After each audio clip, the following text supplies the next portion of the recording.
Hello बच्चों, इस video में हम कक्षा 12वीं अर्धवार्षिक परीक्षा 2025-26 के गणित विषय के पेपर को हल करेंगे। आइए शुरू करते हैं। सबसे पहले हम प्रश्न क्रमांक 1 सही विकल्पों के आंसर करते हैं। पहले में पूछा गया था आर से आर पर परिभाषित संबंध आर ए बी जो है ए छोटा है बराबर है बी है। तो यहाँ पे हमसे पूछा गया था कि आर जो है इनमें से कौन सा आंसर सही था। तो आपको याद रखना है इसका सही आंसर जो है संक्रामक है। ये जो संबंध है ये सौतुल्य और संक्रामक दोनों होता है, सम्मित नहीं होता। इसलिए जो ऑप्शंस है वो इसी तरह से बनाए गए हैं। तो इसका सही उत्तर था संक्रामक। दूसरा प्रश्न, दूसरे प्रश्न में हमसे उसने सेक स्क्वायर टेन इनवर्स 2 का मान, तो यहाँ पे हमें टेन इनवर्स 2 को जो है थीटा के बराबर मान लेना था। इस तरह टेन थीटा की जो वैल्यू है वो 2 आ जाती। अब हम इसी को जब हमने इसे थीटा माना हुआ तो सेक स्क्वायर थीटा बराबर 1 plus ten square theta. Ten का मान 2 है तो 2 का स्क्वायर हो जाएगा और इस तरह इसका आंसर जो है 5 यानी ऑप्शन नंबर सी जो है इसका सही उत्तर है। तीसरे पे आइए। तीसरा क्वेश्चन पूछा गया था ए बराबर 1 1 1 जो है दिया था, तो ए की पावर 100 का मान। ये थोड़ा ट्रिकी क्वेश्चन था, हमें इसके लिए ज़रूरत थी ए इंटू ए निकालने की। तो जब हम ए इंटू ए निकालते हैं तो इसका आंसर 2a आ जाता है। अगर आप इसका गुणा इसी के साथ करेंगे तो इसका आंसर 2 2 2 2 आ जाएगा। 2 को अगर हम कॉमन ले लें तो वापस से ए जो है बच जाएगा। इस तरह आंसर 2a आ जाएगा। जब ए क्यूब का मान निकालेंगे तो ए स्क्वायर इंटू ए स्क्वायर का मान हम पहले ही निकालना सीख चुके हैं 2a। तो ये 2a इंटू ए आ जाएगा और ये 2 की पावर 2 इंटू ए। इस तरह से हमने सीखा कि यदि यहाँ पे 3 पावर में है तो इसका आंसर 2 की पावर 2 यानी एक पावर कम करके आता है। इसी तरह A4 निकालेंगे तो 2 की पावर 3 इंटू ए आ जाएगा और A100 निकालने जाएंगे तो 2 की पावर एक कम यानी 99 ए आ जाएगा आंसर। तो ऑप्शन नंबर सी जो है इसका सही उत्तर है।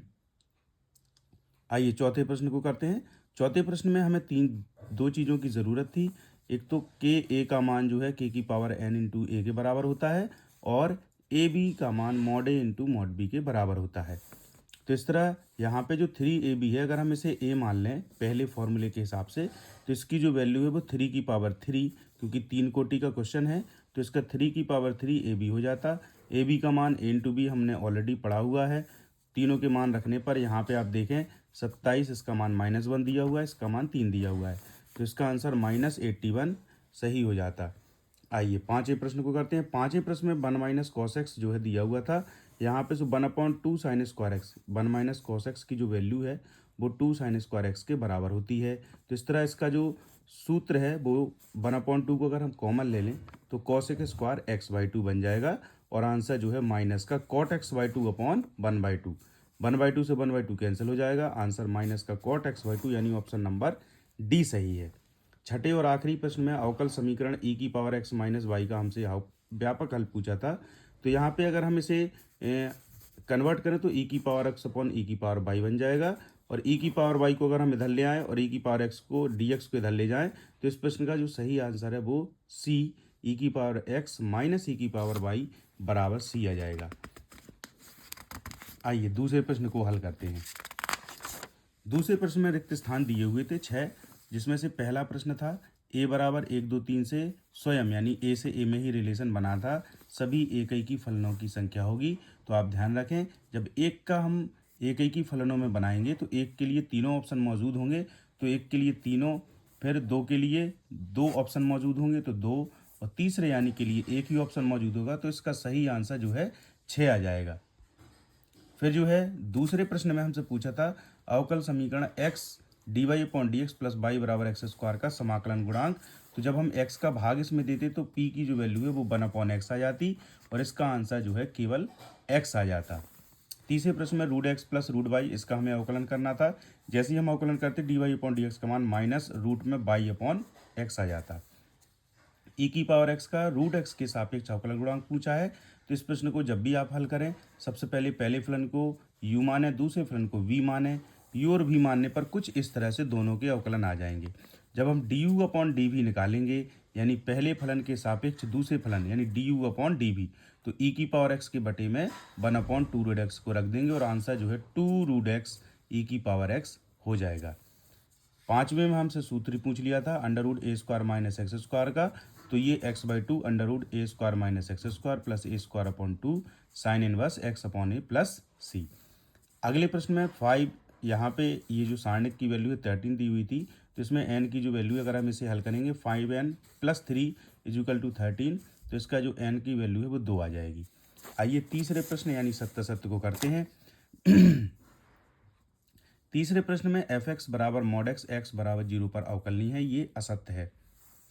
दूसरे में हमें ह्रासमान फलन की सही परिभाषा दी हुई थी, तो ये जो है फलन सत्य है। 3 कोटि के किसी अवकल समीकरण के विशिष्ट हल में स्वेच्छ अचरों की संख्या पूछी थी, जो है शून्य होती है, ये बिल्कुल सही है। ध्यान रखें, किसी भी कोटि का अवकल समीकरण हो उसमें विशिष्ट हल में स्वेच्छ अचरों की संख्या शून्य होती है। अगले में चौथे में हमें x बराबर a और x बराबर b से घिरे हुए क्षेत्र का क्षेत्रफल जो है दिया हुआ था a से b, ये बिल्कुल सही दिया हुआ था, तो ये फलन कथन जो है हमारा सत्य है। पांचवें में इस फलन का जो आंसर है शून्य नहीं आता है, तो ये असत्य है। छठे प्रश्न में एक वर्ग अवयव जिसका प्रत्येक अवयव एकक है तत्समक अवयव कहलाता है, तो ये असत्य है। ध्यान रखें, वर्ग अवयव में केवल विकर्ण वाले अवयव एक एक होते हैं, बाकी सभी शून्य होते हैं, तो ये परिभाषा जो है गलत दी हुई थी। आइए अब हम इस प्रश्न पत्र के चौथे प्रश्न यानी सही जोड़ियों करते हैं। सही जोड़ियों में जो पहला ऑप्शन था वो गलत दिया हुआ था। अगर पहला ऑप्शन में 1/1 + x² करते हैं तो इसमें से कोई भी आंसर जो है सही नहीं होता, तो यहाँ पे जो प्रश्न था वो 1/1 + x होना चाहिए था। तो पहले का जो आंसर है वो आपको दिख रहा होगा, f नंबर का -1/1 + x का होल स्क्वायर प्लस c था। जैसे ही हम पहले वाले का करते तो ये आंसर आ जाता, cx का करते तो c। दूसरे वाले में dx/sin² + x², दूसरे का जो आंसर है वो c tan x - cot x + c। तीसरे वाले में ये तो बहुत अच्छा प्रश्न था, 1 + x² को जैसे ही हम t मानते तो यहाँ पे जो इसका आंसर है तीसरे प्रश्न का वो जो है log 1 + x² + c है। चौथे प्रश्न में 1 + tan² x, आप सभी को पता होगा ये जो है एक सर्वसमिका है, ये जो है sec² x होता है, sec² x का जो समाकलन होता है वो tan x होता है, तो पहला ऑप्शन इसका सही था। sec x का ये सूत्र याद कर लेना आप, log sec x + tan x। छठवें वाले में sec x tan x, इसका तो समाकलन sec x ही होता है। 1/1 + x, ये देखिए आप बिल्कुल पहले प्रश्न की तरह ही है। इसका जो सही उत्तर था वो था log 1 + x + c। जैसे ही हम इसे t मानते नीचे वाले पद को, t मानने पर ये log t में कन्वर्ट हो जाता और इसका आंसर जो है 1 + x आ जाता, log में 1 + x। तो इस तरह से सही जोड़ियाँ बन जाएंगी। आइए अब इसके पांचवें बहुविकल्पीय प्रश्न को पढ़ते हैं, जिसमें हमसे पूछा गया था एक शब्द या एक वाक्य में उत्तर करने थे। पहले प्रश्न में हमसे रेंज पूछी गई थी, तो आपको याद रखना है इस प्रश्न में जब हम x की वैल्यू या y की वैल्यू रखते हैं तो यहाँ पे दो इस तरह से मान आ जाते हैं। यानी x की वैल्यू अगर हम 2 रखें तो जो y की वैल्यू है वो 3 आ जाती है, x की वैल्यू 4 रखें तो y की वैल्यू 2। ध्यान रखें, आंसर प्राकृत संख्या में ही आना चाहिए, यानी ऋण में नहीं आना चाहिए, ना ही दशमलव में आना चाहिए, नहीं ना परमेय आना चाहिए, ना पूर्णांक आना चाहिए। तो इस तरह से 3 आ रहे थे, तो इस प्रश्न की जो रेंज है वो 1 2 3 1 2 3 थी। जो आंसर लास्ट में होते हैं वो हमारी रेंज होते हैं। सेक इनवर्स में -2 का मान पूछा था, तो ध्यान रखें जब भी सेक कॉस का सवाल आए तो पाई में से जो 2 वैल्यू है उसको 2 जो है सेक में π/3 का मान है घटा देंगे तो 2π/3 हमारा आंसर हो जाएगा। इसका जो आंसर है वो 1 × 2 2 3 6 4 3 12, सबको जोड़ेंगे तो आंसर 20। चौथे प्रश्न में हमसे महत्तम मान पूछा था, तो इसका जो महत्तम मान है वो √a² + b² होता है।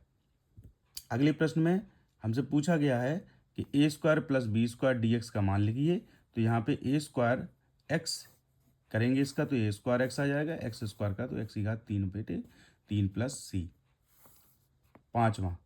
छठवां प्रश्न करेंगे तो यहाँ पे π/2 लिमिट दी हुई थी 0 से π/2 cos 2x, तो हमने जैसे इसका समाकलन किया sin 2x/2 आ गया। इसमें जैसे हमने π/2 रखा sin π/0 आ गया और 0 रखा तो sin 0/0, दोनों की वैल्यू 0 होती है, इसलिए इस प्रश्न का सही आंसर जो है 0 हो जाएगा। सातवें प्रश्न में हमसे x², ये आपको ध्यान से दिख रहा होगा, ये वर्ग का समीकरण है, वृत्त का समीकरण है। वृत्त के समीकरण में ये त्रिज्या होती है, तो इसका आंसर आता है πa²। तो चूंकि a² की जगह पे 1 है इसलिए π/1 आंसर आ जाएगा और सही आंसर है π² इकाई। इस तरह से आज हमने जो है इस वर्ष के छमाही परीक्षा के प्रश्न पत्र के सभी बहुविकल्पीय या विकल्पीय प्रश्नों को हल किया। यदि आप चाहते हैं कि मैं इस प्रश्न पत्र का पूर्ण हल अपलोड करूं, तो आप नीचे कमेंट बॉक्स में कमेंट करें। तब तक के लिए थैंक यू।